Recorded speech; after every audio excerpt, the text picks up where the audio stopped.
मेरा नाम बलकेस है। मैं मैट्रिक में पढ़ती हूँ।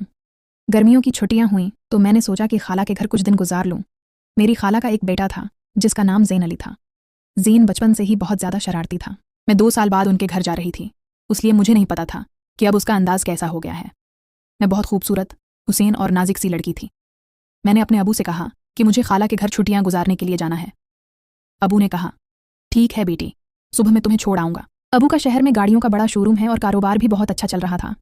पहले उम्मी भी मेरे साथ जाने को तैयार थी, मगर बाद में उनका इरादा बदल गया। आखिरकार अबू ने मुझे अकेले ही खाला के घर छोड़ दिया। अबू वापस चले गए तो मैंने ज़ीन से कहा, मुझे खेतों में घुमा लाओ ना, मुझे खेत देखने का बहुत शौक था। खाला ने ज़ीन से कहा, उसे खेतों में ले जा, लेकिन कोई शरारत मत करना। ज़ीन बहुत शरारती और मज़ाहिया था। आहिस्ता आहिस्ता पता ही नहीं चला कि मुझे इससे मोहब्बत हो गई। एक दिन ज़ीन ने मुझे प्रपोज़ कर दिया। इसने कहा, मैं तुमसे बहुत प्यार करता हूँ, तुम्हारे बगैर रह भी नहीं सकता, मुझसे शादी कर लो। मैं बहुत खुश हो गई।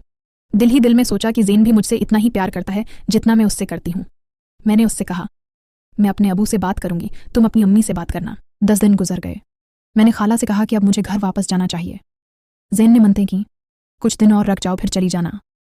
मैं मोहब्बत की वजह से उसकी बात नहीं टाल सकी और रख गई। मैं रात को छत पर सो जाती थी क्योंकि वहाँ ठंडी हवा बहुत अच्छी लगती थी। एक रात में सो रही थी कि ज़ैन अचानक ऊपर आ गया। खाला और खालू नीचे सो रहे थे। ज़ैन मेरे पास बैठ गया और प्यार भरी मीठी मीठी बातें करने लगा। फिर बोला, प्लीज़ आज मुझे एक किस दे दो, मौका बहुत अच्छा है। मैंने मना किया कि शादी से पहले ये सब गलत है, मगर ज़ैन अपनी ज़द पर उड़ा रहा। आखिरकार उसकी बहुत ज़द करने पर मैं मान गई, लेकिन कहा, बस 5 मिनट से ज़्यादा नहीं लगाना। उसने कहा, ठीक है। फिर उसने मुझे अपने काबू में ले लिया। मैं उसकी सांसों को महसूस कर रही थी और खुद को कंट्रोल नहीं कर पा रही थी। ज़ैन ने मुझे लटा दिया और मेरे साथ मुकम्मल जिस्मानी ताल्लुक बना लिया। मैं जोश में होश खो बैठी थी। जिंदगी में पहली बार मुझे इतना मज़ा आ रहा था। 10-15 मिनट बाद ज़ैन ने अपना पानी मेरे अंदर छोड़ दिया। मुझे डर लगा कि कहीं मैं हामला ना हो गई हूँ। मैंने ज़ैन को बताया तो उसने कहा, टेंशन मत लो, सुबह में गोलियां ला दूंगा, खा लेना, सब ठीक हो जाएगा। अगले दिन उसने गोलियां लाकर दें और मैंने खा लें। 2 दिन बाद ज़ैन ने फिर वैसा ही करने की कोशिश की, मगर इस बार मैंने सख्ती से इनकार कर दिया। मैंने खाला से कहा कि मुझे घर वापस भेज दो। ज़ैन मुझे घर छोड़ने गया। घर पहुंचकर रात को मुझे नींद नहीं आती थी। हर वक्त ज़ैन के ख्याल आते रहते थे। कुछ दिन बाद मुझे पता चला कि ज़ैन की शादी किसी और लड़की से तय हो गई है।